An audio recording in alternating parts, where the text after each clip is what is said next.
욥기 23장 10절에서 17절까지의 말씀을 한 절 한 절 교독하도록 하겠습니다.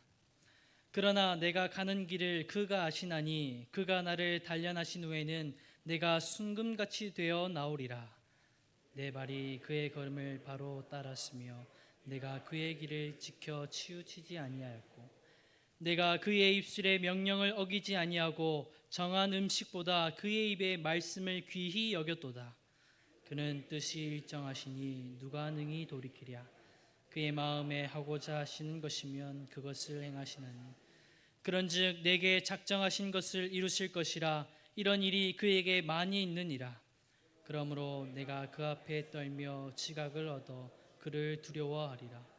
하나님이 나의 마음을 약하게 하시며 전능자가 나를 두렵게 하셨나니 이는 내가 두려워하는 것이 어둠 때문이나 흑암이 내 얼굴을 가렸기 때문이 아니로다. 아멘. 욥기는 고난에 관한 책을 다룹니다. 우리 인간은 모두가 행복한 삶을 살기 원합니다. 고난을 좋아하는 사람이 어디 있겠습니까? 가능하면 아프지 않았으면 하고, 가능하면 실패하지 않았으면 하고, 가능하면 힘들지 않는 인생을 살고 싶어 합니다. 그런데 신앙생활을 하다 보면 한 가지 깨닫게 됩니다. 믿음이 있다고 해서 고난이 없는 것은 아니라는 겁니다. 오히려 믿음의 성도에게 설명할 수 없는 고난의 시간이 찾아옵니다.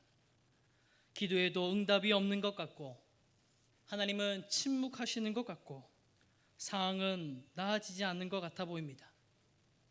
오늘 본문에 욥이 그런 시간을 지내고 있습니다. 욥은 하루아침에 모든 것을 잃었습니다. 재산을 잃고 자녀를 잃고 건강도 잃었습니다. 더 힘든 것은 가장 가까운 사람들의 정죄였습니다. 너가 죄를 지었기 때문에 이런 벌을 받는 거야. 너의 죄 때문에 하나님이 벌하시는 거야. 회개해야 돼. 라는 정죄의 소리가 더 욥을 힘들게 했습니다. 욥은 참 억울했을 겁니다. 하나님 앞에서 누구보다 정직하게 살아가고 있다고 믿었기 때문입니다. 그런 욥은 절망의 자리에서 믿음의 고백을 외칩니다. 오늘 10절의 말씀에 그가 나를 단련하신 후에는 내가 순금같이 되어 나오리라. 욥은 하나님의 고난을 통해 자신의 믿음을 돌아보게 됩니다. 오늘 본문을 통해 욥의 믿음, 오늘 제목처럼 욥의 믿음이 어떤 믿음인지 살펴보고자 합니다. 첫 번째는 믿음은 하나님께 맡기는 것입니다. 욥은 오늘 본문에서 이렇게 시작합니다. 그가 나의 길을 아시나니. 여기서 아시나니라는 단어는 원어로 야다라는 의미입니다. 깊이 이해하고 친밀하게 알고 있다라는 뜻입니다. 마치 부부가 긴밀하게 아는 것처럼 하나님께서 욥의 삶의 전체를 알고 계신다는 의미입니다. 욥은 자기 인생을 돌아볼 때에 자신의 삶을 이해하지 못했습니다. 왜 자신의 인생에서 이런 일이 일어났는지 설명할 수가 없었습니다. 그럼에도 단 한 가지는 믿었습니다. 나는 몰라도 하나님은 다 아신다. 내가 왜 고난을 당하고 왜 재산을 잃어야 하고 왜 자녀를 잃어야 하는지 나는 몰라도 하나님께서는 다 아신다 라는 것을 믿었습니다. 이것이 욥이 보여준 믿음이었습니다. 이해되지 않아도 이유 없는 고난을 당해도 하나님을 신뢰했던 겁니다. 우리는 고난이 찾아오면 이유부터 찾습니다. 왜 나에게 이런 시련을 주시는가? 왜 하나님은 침묵하고 계시는가? 왜 하나님은 나에게 기적을 베풀어 주지 않는가? 이런 생각을 합니다. 그러나 하나님은 때때론 이유보단 신뢰를 원하십니다. 어린아이가 횡단보도를 건널 때에 부모님의 손을 잡는 이유가 무엇입니까? 부모님을 믿기 때문입니다. 부모님이 어디로 갈지, 무엇을 할지, 안전한 곳에 나를 데려다 줄 거라는 믿음 때문에 아버지의 손을 꼭 잡습니다. 성도의 믿음도 그렇습니다. 앞길이 보이지 않아도 하나님의 손을 잡으면 안전한 길로 인도해 주신다는 그 믿음이 마음의 평안과 기쁨을 줍니다. 시편 37편 23절과 24절 말씀에 이렇게 증거합니다. 여호와께서 사람의 걸음을 정하시고 그의 길을 기뻐하시니 그는 넘어지나 아주 엎드려지지 아니함은 여호와께서 그의 손으로 붙드심이로다. 아멘. 마치 어린아이가 부모님의 손을 붙잡는 것처럼 우리도 하나님 아버지께 손을 내밀어야 합니다. 어디로 인도하시는지, 어떻게 인도하시는지 다 알지 못해도 하나님께 맡기는 겁니다. 이것이 우리가 가져야 하는 믿음이요, 욥이 보여주는 믿음이었습니다. 미국의 호레이쇼 스패포드라는 자가 그랬습니다. 그의 인생이 마치 욥과 같은 인생이었습니다. 그는 미국 시카고에서 활동하던 유명한 변호사였는데 재산도 많았고 사회적으로도 존경받았으며 교회도 열심히 섬기는 성도였습니다. 하지만 그의 인생에 연속된 큰 고난이 찾아왔습니다. 1871년에 미국 역사에서 시카고 대화재가 발생했습니다. 이 화재로 스패포드의 부동산과 재산 대부분이 불타 사라졌습니다. 그런데 여기서 끝난 것이 아니었습니다. 재산을 잃은 뒤에 가족의 생계를 위해 유럽에서 새 출발을 해보자 해서 떠나고자 합니다. 그런데 일이 생긴 스패포드는 다른 배를 타고 보내고 아내와 내 딸은 먼저 배를 타고 보냈습니다. 그런데 먼저 출발했던 그 아내와 내 딸이 타고 갔던 그 배가 운행하는 중에 다른 배와 충돌하며 침몰하게 되었습니다. 그 사고로 내 딸은 모두 세상을 떠났고 아내만 기적적으로 살아남게 되었습니다. 아내만 유럽에 도착한 뒤에 전보를 보냅니다. 나만 살아남았습니다. 뒤늦게 배를 탄 스패포드는 마음에 슬픔이 가득 찼지만 그 자리에서 찬송을 작사했습니다. 그 찬송이 우리가 종종 부르는 413장 내 평생 가는 길이라는 찬양입니다. 그 가사를 보면 이렇습니다. 내 평생에 가는 길 순탄하여 늘 잔잔한 강 같든지 큰 풍파로 무섭고 어렵든지 나의 영혼은 늘 편하다. 내 영혼 평안해, 내 영혼 평안해, 내 영혼 평안해. 슬픔이 바다 물결처럼 밀려올 때도 하나님만 신뢰하겠다는 믿음의 고백이었습니다. 자신의 부동산과 재산과 자신의 자녀들까지 모든 것을 다 잃어도 하나님만 신뢰하겠다. 나의 이 고난 같은 상황 속에서도 하나님만 신뢰하겠다는 그 믿음의 고백을 외치니 마음속에 평안이 넘쳐났다는 겁니다. 아픔의 시간은 힘들었지만 하나님께 모든 것을 맡기니 마음의 평안함을 얻었던 것입니다. 하나님을 온전히 신뢰하는 믿음, 이 믿음이 우리 신앙 가운데도 충만하길 소망합니다. 우리가 이해하지 못하는 고난이 찾아온다 할지라도 하나님께서는 우리를 선한 곳으로 인도해 주시리라 믿습니다. 하나님을 온전히 신뢰하며 마음의 평안함을 누리시는 저와 여러분들 되시길 주님의 이름으로 축복합니다. 아멘. 두 번째로 믿음은 연단되는 것입니다. 욥기서의 이 방대한 내용은 욥의 독백도 있지만 욥과 세 친구들과의 대화가 주로 다룹니다. 욥의 친구들은 계속해서 욥을 정죄했습니다.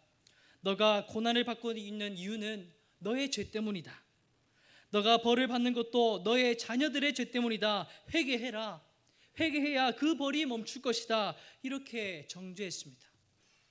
말씀을 살펴보면 욥기 4장 7절 말씀에 이렇게 말합니다. 생각하여 보라.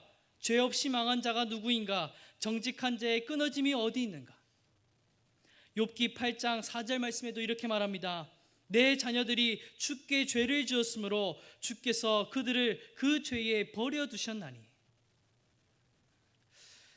당시 사람들은 인과응보적인 신앙이 강했습니다. 잘하면 복을 받고 잘못하면 벌을 받는다고 생각했습니다. 그래서 욥이 벌을 받고 있는 건 하나님 앞에서 죄를 지었기 때문이다 이렇게 생각했습니다. 그런데 욥기의 내용을 자세히 보면 욥이 처한 상황은 욥의 죄 때문이라고 말하지 않습니다. 오히려 하나님은 욥을 향해 온전하고 정직한 자라고 말씀해 주셨습니다. 욥이 겪은 고난은 이유 없는 고난이었던 겁니다. 우리가 이것도 기억해야 합니다. 그래서 성도의 고난도 반드시 죄의 결과만은 아니라는 것을 기억해야 합니다. 우리가 교회 공동체 안에서도 성도의 고난을 쉽게 판단할 때가 있습니다. 교회 공동체 안에서 서로를 향해서 기도의 제목을 나누고 권면을 할 때에 너가 고통 가운데 있는 건 너의 죄 때문이야. 너의 자녀가 풀리지 않는 건 기도하지 않아서야, 회개하지 않아서야, 이렇게 쉽게 판단하곤 합니다. 하지만 우리가 기억해야 하는 건 심판은 하나님의 몫이라는 겁니다. 죄에 대한 벌을 내리시는 건 하나님의 마음이라는 겁니다. 성도는 하나님의 심판을 알 수 없습니다. 그 심판은 하나님의 몫입니다. 우리가 판단할 수 없습니다. 섣부른 판단은 오히려 이웃의 가슴에 비수를 꽂을 수 있습니다. 욥이 겪은 고난처럼 우리 교회 공동체 가운데서도 이유 없는 고난을 당하는 성도들이 있을 수 있다라는 겁니다. 그 고난을 허락하신 이유는 때론 더 큰 믿음을 주시기 위해 연단의 시간을 허락하신다는 겁니다. 오늘 본문을 보면 욥의 고백을 보면 알 수 있습니다. 본문 말씀 10절 말씀을 다 같이 한번 읽어보겠습니다. 그러나 내가 가는 길을 그가 아시나니 그가 나를 단련하신 후에는 내가 순금같이 되어 나오리라. 아멘. 여기서 말하는 순금이라는 표현은 불 속에서 불순물이 제거된 정결한 금을 의미합니다. 금을 처음에 채굴하면 불순물이 많습니다. 돌과 흙이나 은과 구리 같은 금속들이 섞여 있습니다. 이 불순물들을 제거하기 위해서 1000도가 넘는 고온의 용광로에 넣어서 가열해야 합니다. 이 과정을 반복해야 99.9%의 순수한 금이 된다고 합니다. 욥이 오늘 말하는 믿음도 그렇습니다. 내가 순금같이 되어 나오리라. 이 고백은 연단의 과정을 통해 순금 같은 믿음이 되게 하옵소서, 나의 믿음을 새롭게 하여 주옵소서라는 신앙의 고백이었습니다. 우리 인생에서도 수많은 연단을 통해 믿음이 성장해 나간다는 것을 기억해야 됩니다. 하나님은 연단의 과정을 통해 불순물을 먼저 제거하십니다. 성령의 불로써 교만함이라는 불순물을 제거하고 성령의 불로써 나의 욕심과 나의 의라는 불순물을 제거해 줍니다. 더 순전한 믿음, 더 정결한 믿음으로 빚어가기 위한 과정입니다. 요셉도 그랬습니다. 억울하게 노예로 팔리고 감옥에 갔으나 하나님은 그 시간을 통해 요셉을 단련시키셨습니다. 애굽의 총리로 세우기 위한 하나님의 계획이었지요. 다윗도 그랬습니다. 기름 부음을 받았지만 곧바로 왕이 되지 못했습니다. 광야에서 오랜 시간 동안 연단의 시간을 보내야 했습니다. 하나님은 반드시 사용하실 사람을 먼저 연단하신다는 겁니다. 그렇기에 지금 나에게 찾아온 고난은 정금 같은 믿음으로 다듬고 계시는 중입니다. 불순물을 제거하고 정금 같은 믿음이 되기 위한 하나님의 작품 과정입니다. 이 과정을 통과한 자만이 하나님의 작품으로 쓰임받게 되는 것입니다. 그리고 그 연단의 과정을 모두 마치게 되면 하나님께 칭찬받게 된다라는 것입니다. 베드로전서 1장 7절 말씀에 이렇게 증가하고 있습니다. 다 같이 말씀을 한번 읽어보겠습니다. 너희 믿음의 확실함은 불로 연단하여도 없어질 금보다 더 귀하여 예수 그리스도께서 나타나실 때에 칭찬과 영광과 존귀를 얻게 할 것이니라. 아멘. 이 믿음의 연단을 통해 정금 같은 믿음으로 거듭나시길 축복합니다. 정금 같은 믿음으로 하나님께 칭찬받는 저와 여러분들 되시길 주님의 이름으로 축복합니다. 아멘. 세 번째로 믿음은 하나님의 뜻에 순종하는 것입니다. 욥이 보여준 세 번째 믿음의 모습은 하나님의 뜻에 순종하는 모습을 보여주었습니다. 오늘 본문 13절과 14절에 이렇게 증거합니다. 다 같이 한번 말씀을 다시 한번 더 읽어보겠습니다. 그는 뜻이 일정하시니 누가 능히 돌이키랴. 그의 마음에 하고자 하시는 것이며 그것을 행하시나니 그런즉 내게 작정하신 것을 이루실 것이라. 이런 일이 그에게 많이 있느니라. 아멘. 오늘 본문에서 이렇게 표현합니다. 그의 마음에 하고자 하시는 것이면 그것을 행하시나니. 사람은 환경에 따라 마음이 변하나 하나님은 변하지 않으시는 분이라는 겁니다. 처음 계획하신 뜻을 끝까지 이루시는 하나님, 하고자 하시면 반드시 이루시는 하나님이시라는 것을 고백합니다. 우리 하나님은 태초부터 작정한 계획을 위해선 자신의 아들까지도 죽음으로 내모셨습니다. 자신의 택한 백성을 구원하기 위해서라면 아들의 목숨까지도 내어주며 뜻을 이루시는 분이십니다.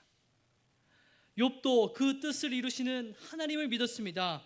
그래서 그 자리에서 믿음의 고백을 외친 겁니다. 내게 작정하신 것을 이루실 것이라. 욥은 하나님의 뜻을 깊이 깨달았던 겁니다. 내가 여태껏 내 고집을 내세울 게 아니었구나. 하나님의 뜻에 나를 맞춰야겠구나. 하나님은 반드시 계획하신 것을 이루시는 분이니 내 마음을 내려놓아야겠구나. 이렇게 깨달았던 겁니다. 내 고집을 내려놓고 하나님의 뜻에 순종하면 오히려 마음이 평안해진다라는 겁니다. 하나님께서 책임져 주시리라는 믿음이 마음에 평안을 가져다 줍니다. 실패해도 하나님께서 책임져 주시고 넘어져도 하나님께서 일으켜 주십니다. 우리도 욥의 고백처럼 하나님의 뜻대로 행하여 주옵소서. 하나님 나를 주관하여 주옵소서.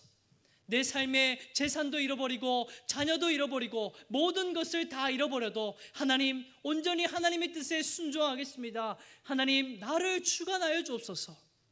이런 욥과 같은 고백이 우리의 삶 가운데도 충만해야 한다는 겁니다. 예수님께서도 이렇게 기도하지 않았습니까? 나의 원대로 마옵시고 아버지의 원대로 하옵소서. 예수님도 죽음 앞에서 하나님의 뜻에 맡긴 것처럼 우리의 믿음도 하나님의 뜻에 순종해야 합니다. 하나님의 계획 속에 우리를 던진다면 우리는 마음의 평안을 얻게 될 것입니다. 그러므로 오늘 욥이 보여주는 세 번째 믿음이란 하나님의 뜻에 순종하는 믿음입니다. 내 인생의 주도권을 내가 붙잡고 있는 것이 아니라 하나님의 주도권에 나를 던지는 것, 나를 맞추는 것이 욥이 보여준 믿음이었습니다. 오늘도 기도의 시간에 나의 고집은 내려놓고 하나님의 뜻에 순종하는 저와 여러분들 되시길 주님의 이름으로 축복합니다. 말씀을 정리하겠습니다. 우리의 인생이 늘 평탄하고 행복하기만 한다면 얼마나 좋겠습니까? 그러나 성도의 삶에도 이유 없는 고난이 찾아옵니다. 위기의 순간에도 하나님을 끝까지 신뢰하며 견디는 것, 이것이 참된 믿음입니다. 욥은 고난 가운데서도 하나님께 모든 것을 맡겼고 하나님의 뜻에 순종하는 정금 같은 믿음을 보여주었습니다. 이 정금 같은 믿음이 되기 위해선 반드시 연단의 시간이 필요합니다. 불 속을 통과하는 금이 더 순결해지듯이 우리의 믿음도 고난을 통과하면 성령의 능력으로 더 깊고 단단해질 것입니다. 성령의 불로서 나의 죄악됨은 불태워버리고 새로운 믿음으로 날마다 거듭나시길 축복합니다. 하나님은 우리의 믿음을 정금같이 빚으시고 마침내 하나님의 때에 하나님의 영광을 나타내게 하실 줄 믿습니다. 오늘도 기도의 자리에서 믿음의 연단을 이루어가는 저와 여러분들 되시길 주님의 이름으로 축복합니다. 아멘.